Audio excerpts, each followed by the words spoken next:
until the date when the final results of the elections are proclaimed.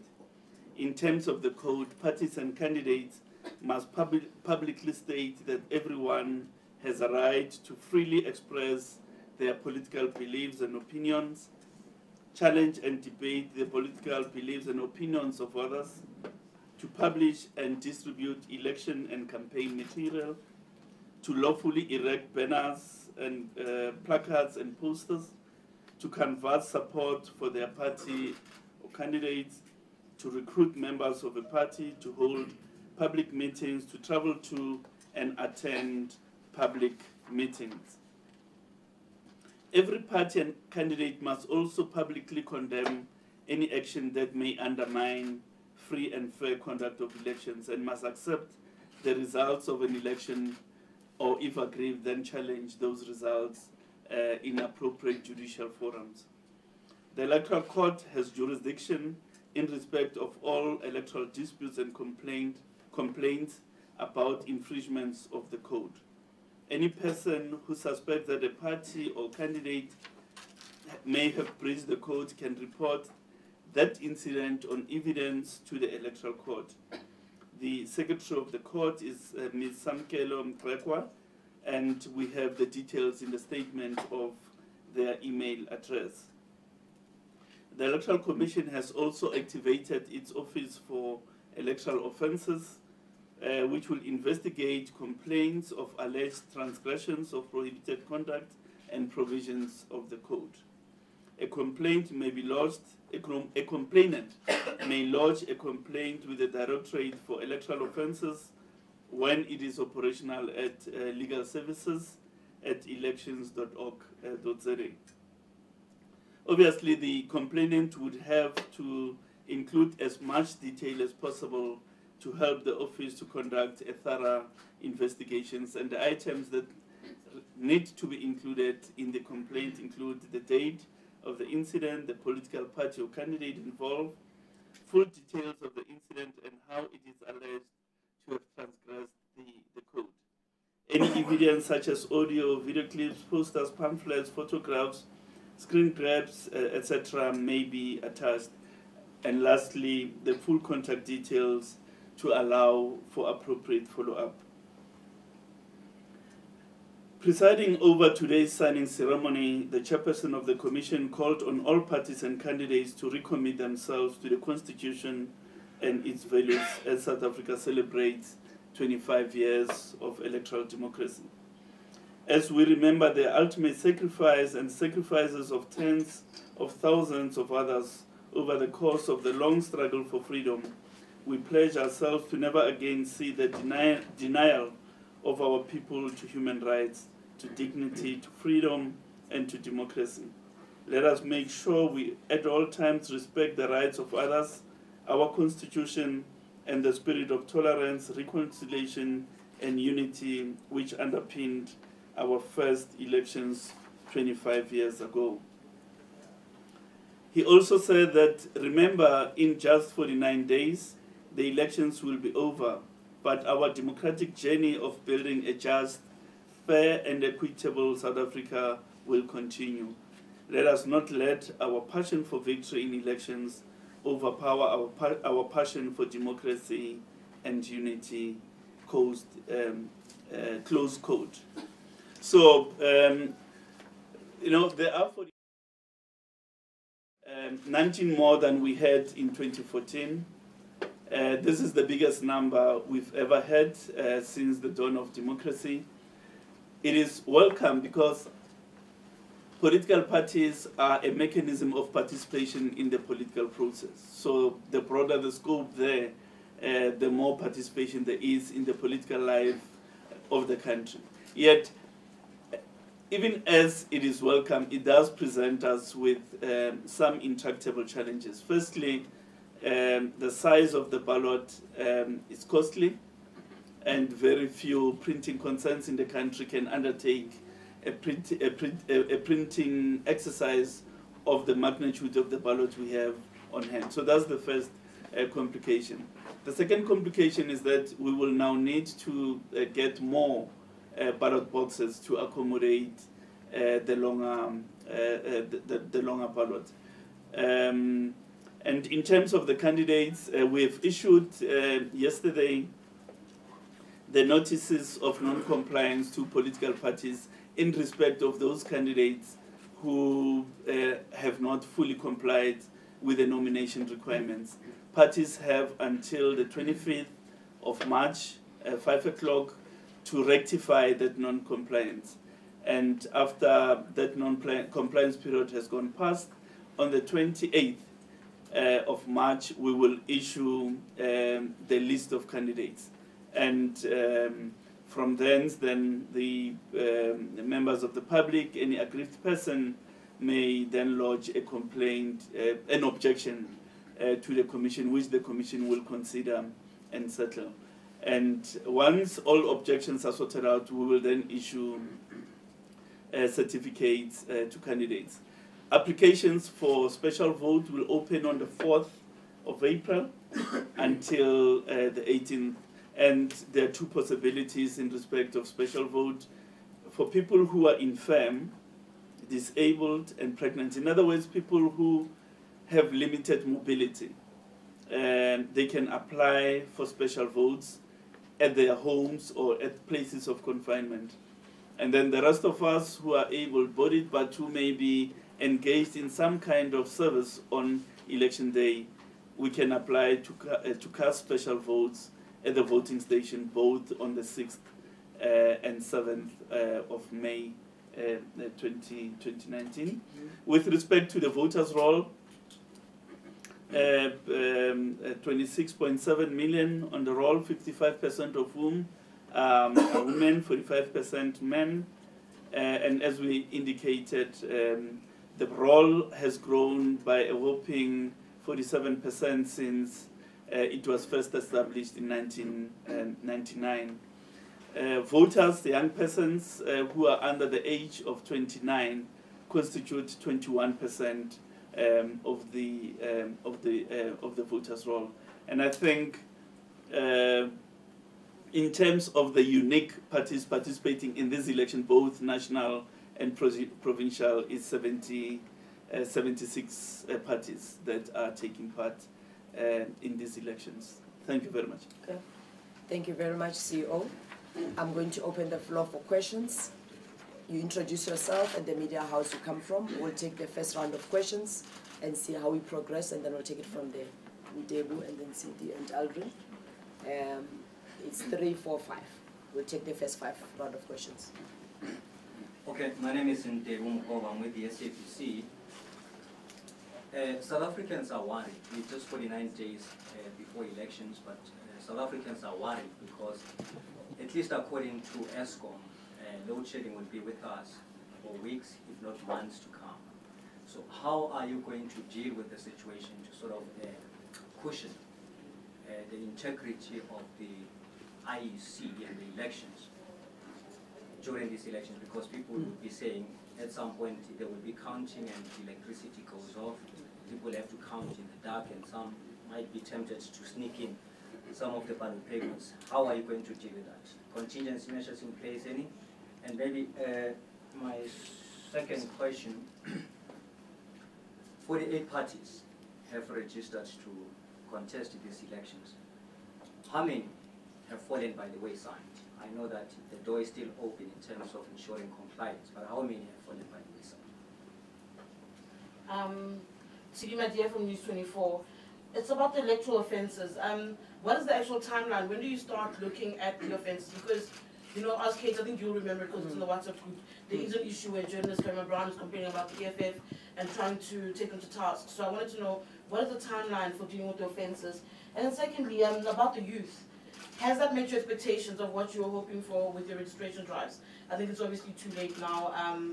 Are you happy with what you've garnered in terms of young people? And then my last question, the ANC says it's made a mistake with regards to a candidate in the Northwest for the province-to-province list. She's got convictions, and they're saying that they're going to write to the IEC. Has there been communication between the IEC and the ANC yet? And what happens then? How long will it take to remove that candidate? Thank you. Okay. Aldrin here from ENCA. Of the 48 parties, how many are led by women? the UDM leader about 2 days ago complained about one of his party members, or a group of his party members, being attacked in the Eastern Cape by ANC members. Has the IEC received any complaint from the UDM with regards to this? And then the final one is there is a lot of gripes or issues rather that the police officers have raised and who have threatened to go on strike.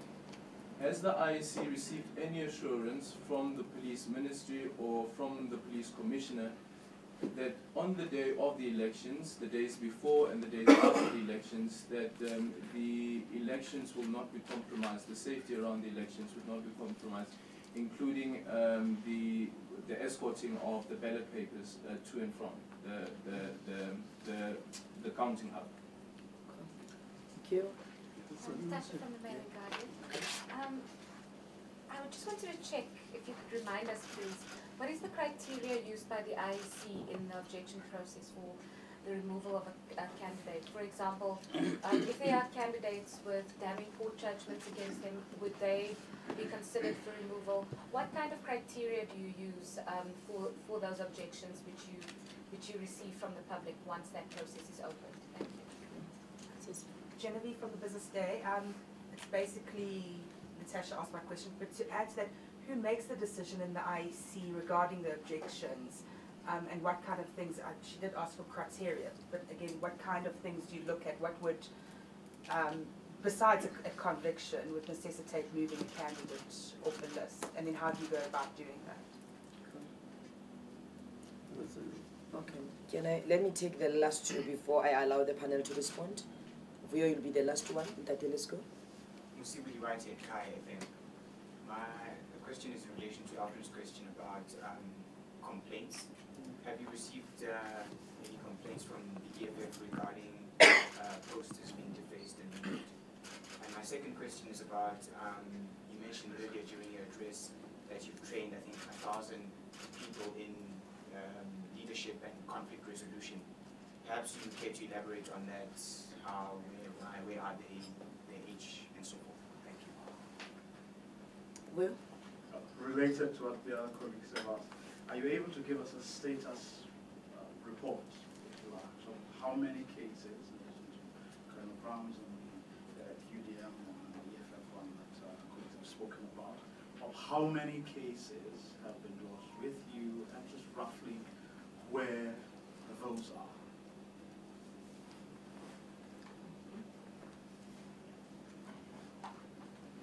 I'm going to allow the panel see where you start with the to respond to the media. Okay, no, thank you very much. My colleague Masefo will deal with the issue of candidates, all related questions with that. And Mawetu will deal with conflict management issues. I'll deal with the electoral offences and so on.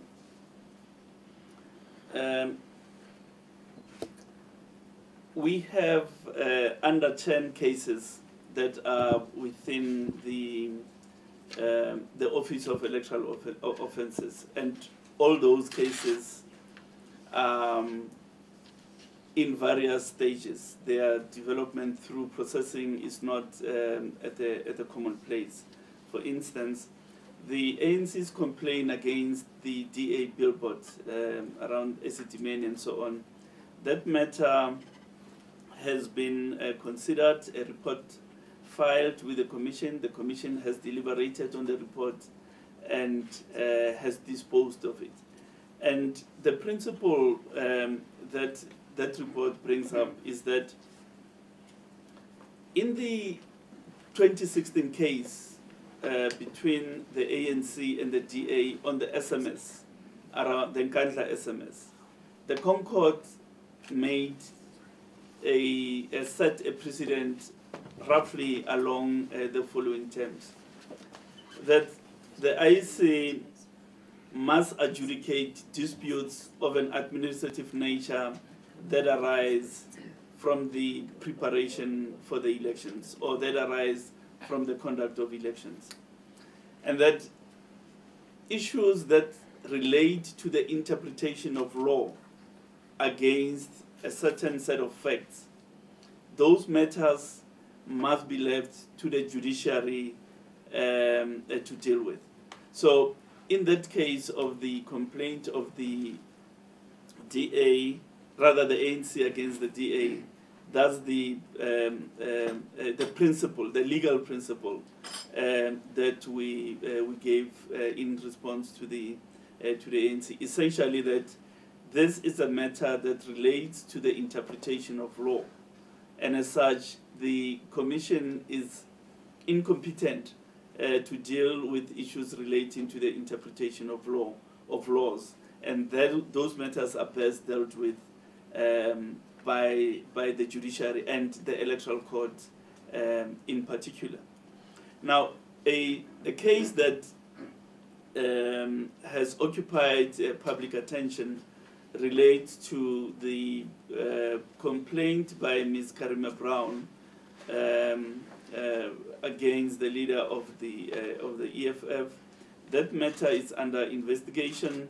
Our attorney who's dealing with the investigation has made contact with the EFF. As you know, principles of natural justice demand that we give the person against whom an allegation is made to give him an opportunity to state his side of the story, and that has happened, and the EFF have requested time to consider the response, to which we have acceded. It is only once we've received that response, an analysis of what the response says against the evidence that Ms. Brown has placed before the Commission, that the Commission will consider the matter and then take a decision that is appropriate in the circumstances of what has happened. The Democratic Alliance has made a number of complaints against the erstwhile Premier of the Western Cape, Mr. Ibrahim Rasool, that they are alleging that he's made some false statements and so on. Again, that case has been referred for in investigation. Good Party has made a complaint against the DA, alleging that false statements have been made against the leader of the Good Party. Now, the crucial thing is that the Commission cannot mete out sanctions. That's not the legal scheme. The Commission, if the Commission is satisfied that there is enough evidence on a matter that proves a transgression, the Commission can refer the matter to the Electoral Court for adjudication and for the ordering of sanctions against a candidate or a party.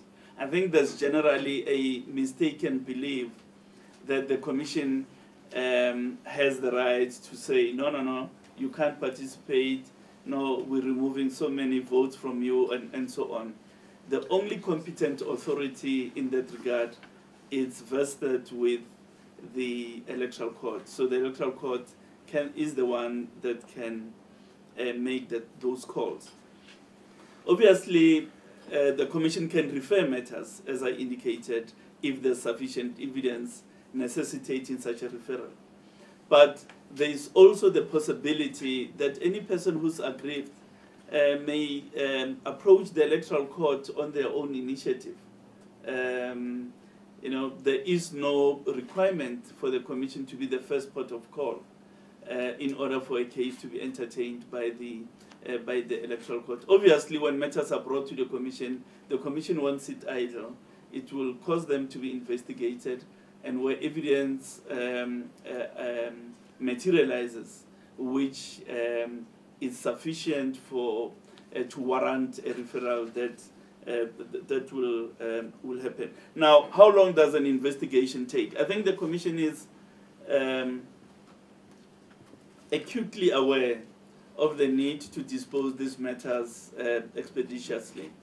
But because you're dealing with evidence, you need people's sworn statements, not just mere allegations or an email. You need sworn statements to be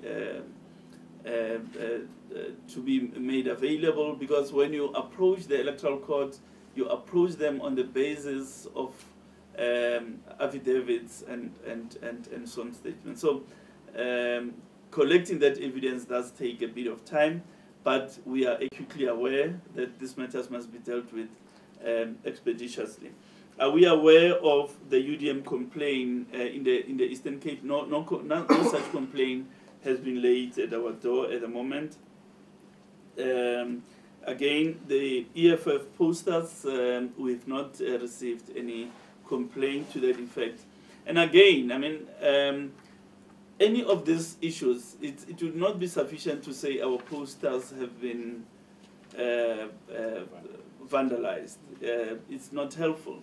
What we would need is our posters have been vandalized by this or a group of supporters of this party on this day, in this way, here are the pictures, and so on. Then you've got something that you can start working on. You've got the basis to begin doing an investigation. Absent that, it is just a complaint that has not enough evidential material accompanying it. The issue of the possible strike that has been reported, we are working with security agencies of the Republic, in particular the South African Police Service. We are developing a national election security plan together. They are bringing certain information to the table. There's certain information that we are bringing to the table, and that information together is being put into a national security plan for the election. And there's a national elections priority committee which meets regularly to update the plan, to monitor developments across the country, and to make certain security decisions about how the election is going to be safeguarded. So in the context of those engagements, the issue of the strike has not arisen. And I'm sure that should it arise, we will then develop plans accordingly with all the partners within the NetJoin's auspices. The electricity supply, it's a matter of concern for the economy, and it's a matter of concern for the elections themselves. So we are interacting with ESCOM. We've noted the pronouncements that they made yesterday, and given those pronouncements, we are going into a second-tier contingency plan to ensure that counting, especially because counting happens at night, is not disrupted if there isn't energy supply in certain sections of our community. So it is not an easy issue, and contingency plans by their very nature, they're quite expensive because you've got to provide for every voting station almost doubly, because the first is to use electricity for which you pay and so on, and now you need to provide a secondary layer of energy, which is expensive. But nonetheless, in order to protect the integrity of the electoral process, we'll spare no cent and we'll spare no effort to ensure that there is sufficient lighting inside voting stations on election day. With that said, I'll hand over to Maseko to deal with the issues of the nomination of candidates as well as related issues with political parties. Thanks, you. as we all know, close of nomination was on the 13th of March, and political parties have until today at 1700 hours to correct deficiencies that are associated with their list. We estimate that there's about 23 parties that failed to meet the requirements to contest. In other words, a party attempted to make a submission but did not pay a deposit, or a party made a deposit but did not submit a list of candidates.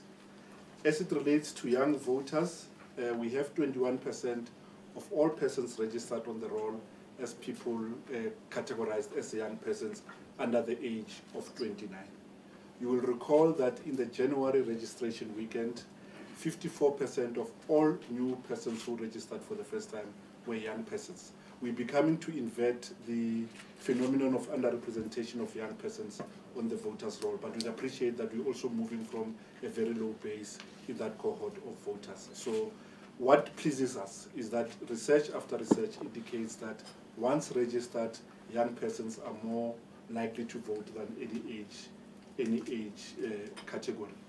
As it relates to a party wishing to amend its list, the lists are sealed. A party cannot amend or reorder its list except in one instance, where, for example, we have given notice to a political party or parties that there is or there are candidates who appear on multiple party lists. In that instance, parties will have an election to either retain that person on their list or to remove them and replace that person. Outside of that possibility, it is not possible for political parties to amend their list. The criteria for removing candidates, we all know that on the 26th we'll give notice to political parties of candidates who appear on multiple lists.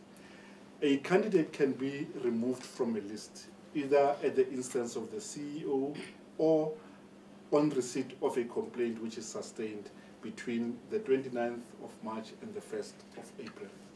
We are guided by the Constitution in that regard, and that is all that is in the criteria, i.e.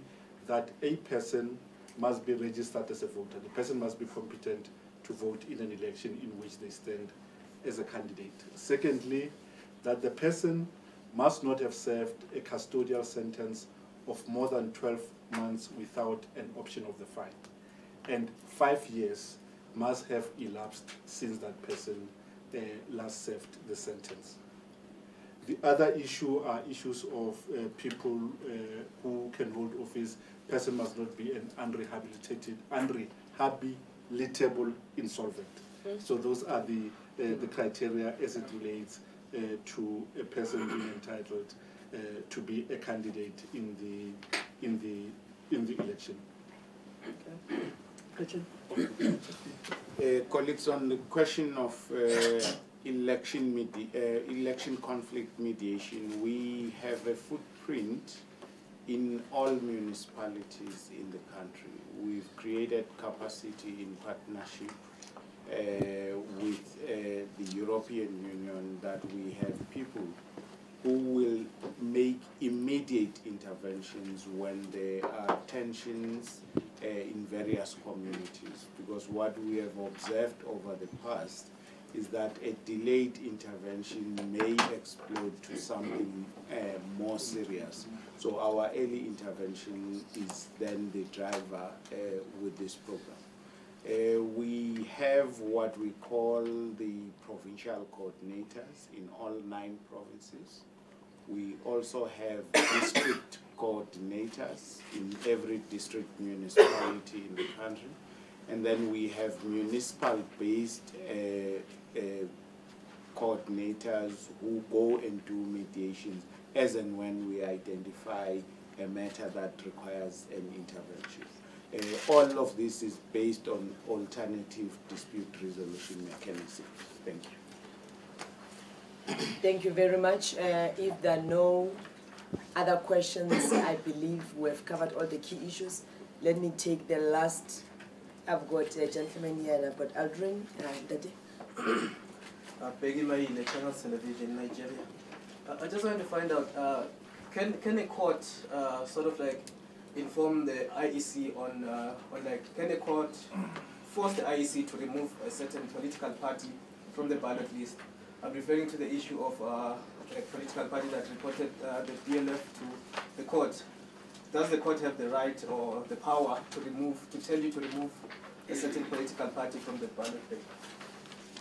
Indeed, the Electoral Court has jurisdiction to make an order of that nature. So, as you may be aware, the Freedom Front Plus has taken us and the BLF to court, to the Electoral Court, regarding its registration and the fact that they may not be including white people as part of their membership and so on. The court will issue directions, and we will place before the court a certain evidential material, and they'll consider the matter and take the decision. Thank you. Arvin? The question that I asked earlier on is, of the 48 parties, which of them or how many are led by women? And then another issue, and this is something that was raised when the former president of Zimbabwe was here in the country. And one of the issues that he raised was interference by foreign agencies in electoral processes on the continent. And I wonder whether the IEC has been able to look into this and whether it's been able to come up with a system that protects the integrity of the elections from any foreign interference. And we've seen what's happening in the USA as well with regards to this issue. Okay. Yes, the number of women who lead political parties, it's a matter that we will report when we issue the list of candidates, because then we'll give you a detailed analysis of how many persons are candidates, how many are leaders, and so on. So if you bear with us momentarily until then. The issue of foreign manipulation of election is a matter that has occupied the attention of the Commission a bit. And we are taking precautions. We are taking precautions to ensure that we don't fall victim to the manipulation of results, because as an electoral body, our ultimate responsibility is to ensure that only the will of the voter, South African voter, is recorded. So measures have been taken to ensure that the integrity of our network is maintained even during the period of election. Sorry, have you received any threats whatsoever? Threats remain every day, and threats are directed at all institutions almost on a daily basis. But I think for purposes of our report to the nation, the report is that we've taken reasonable precautions to obviate the possibility of compromising of the network. Sorry. I'm really sorry, guys. I need clarity on this.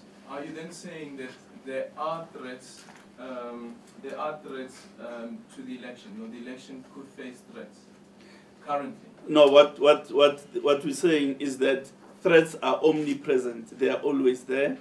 And as an electoral commission, we are taking precautions to obviate the possibility of the network being compromised. There is no directed threat at the moment, but our understanding is that when you deal with matters such as the network, threats always are there. Thank you very much. Let me wrap up for your one for the road. Ne? All right, let's give you one more shot. Okay? Yeah. Pardon me if I misheard. Did you say that there are 23 parties that didn't meet all requirements? And are those 23 of the 48?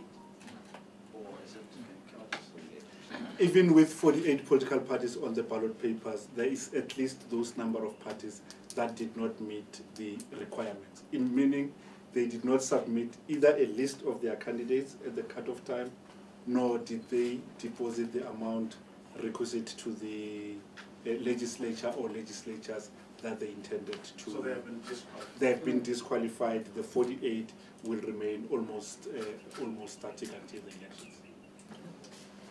On that note, ladies and gentlemen, let me thank you for honoring this event one more time. We'll meet as we proceed with the election timetable.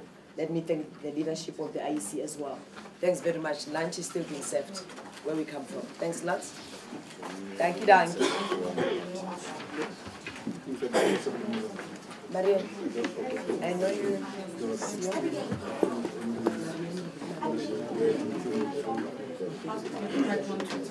Okay, for all the